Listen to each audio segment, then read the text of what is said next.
آئی سی سی one day world cup کے 35ویں match میں پاکستان نے LDS میتھڈ کے تحت نیوزی لینڈ کو 21 رن سے شکست دے دی۔ بھارتی ریاست کرناٹک کے شہر بنگلور میں کھیلے گئے میچ میں قومی ٹیم کے کپتان بابر اعظم نے ٹاس جیت کر نیوزی لینڈ کو بیٹنگ کی دعوت دی۔ بارش سے متاثرہ میچ میں نیوزی لینڈ نے پہلے کھیلتے ہوئے مقررہ 50 اوورز میں 6 وکٹوں کے نقصان پر 401 رنز بنائے۔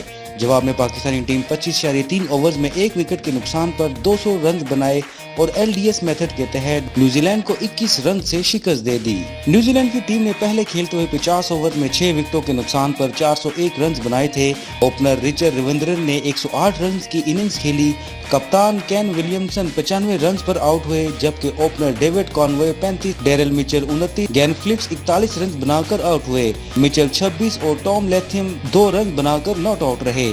پاکستان کی جانب سے محمد وسیم جونیئر نے 3، حسن علی، افتخار احمد اور حارث رؤف نے 1-1 وکٹ حاصل کی۔ پاکستان نے بیٹنگ کا آغاز کیا تو اس کی پہلی وکٹ 11 رنز پر گری اور عبداللہ شفیق صرف 4 رنز بنا کر پویلین لوٹ گئے۔ 1 وکٹ کے بعد بابر اعظم اور فخر زمان نے کیویز بولرز کی خوب درگت بنائی۔ فخر زمان نے شاندار بیٹنگ کا مظاہرہ کرتے ہوئے 63 گیندوں پر 9 چھکے اور 6 چوکوں کی مدد سے کیریئر کی 11ویں سنچری بنائی، جو ورلڈ کپ میں ان کی پاکستان کی طرف سے تیز ترین سنچری ہے۔ کپتان بابر اعظم نے بھی نصف سنچری سکور کی۔ پاکستان نے نیوزی لینڈ کے 402 رنز کے ہدف کے جواب میں 1 وکٹ کے نقصان پر 160 رن بنائے تھے، تاہم بارش کے باعث میچ روک دیا گیا اور LDS میتھڈ کے تحت پاکستان کو 41 اوورز میں 342 رنز کا ہدف ملا۔ پہلی مرتبہ بارش رکنے سے قبل پاکستان نے 21.3 اوور میں 1 وکٹ پر 160 رنز بنائے تھے۔ نیوزی لینڈ نے 21 اوور میں 1 وکٹ پر 133 رنز بنائے تھے۔ پاکستان ڈک ورتھ لوئس میتھڈ پر 10 رنز آگے تھا۔ دوسری مرتبہ بارش سے میچ رکا تو ڈک ورتھ لوئس میتھڈ کے تحت پاکستان 21 رن سے آگے تھا۔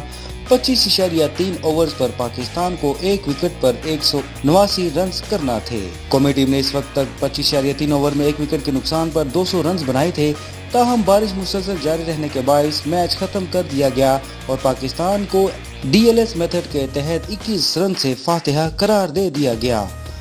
فخر زمان 126 رنز بنا کر ناقابل شکست رہے۔ بابر اعظم 66 رنز بنا کر ناٹ آؤٹ رہے۔